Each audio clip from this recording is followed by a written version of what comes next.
ይቻለም የኪራይ ቤት ናት። ኪራይ ቤት ላይ ምን አይነት ትኩረት የምትሰጥ መቼ ለቀው እንደምትሄድ ስለማታውቅ ግድግዳውን ቀለም አታስቀባ።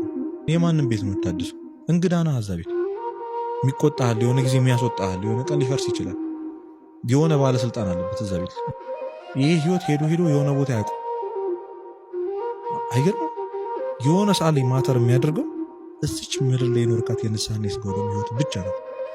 ትምህርቱ፣ ስራው፣ ኤኒቲንግ እስከዛሬ ራሳችን ላይ ኢንቨስት ያደረግነው ነገር እግዚአብሔር ፊት ዜሮ። እግዚአብሔር ፊት ይዘው የምትቀርበው ዲግሪ አያሳልፍ። ያመጣው 600 ምናምን ኢንትራንስ ማለፊያ እግዚአብሔር ፊት አያሳልፍ። ያ የታተምክበት ስጋ ወደሙ ካልሆነ በስተቀር የተጋሃት መንፈሳዊ ካልሆነች በቀር እና በቃ ሰው ሟቲ ነኝ በቃ የተዘክሮ ተሞት የሚባለው ነገር ጭንቅላቱ ላይ ካስገባ ወይም ደግሞ ነገ እንደሚሞት የሚያስብ ሰው ዝም ብለህ ስታስብ ኃጢአት ሊሰራ ይችላል። መኪና ስለመግዛት ሊያስብ ይችላል። ስለ ዲግሪም ሊያስብ አይችልም።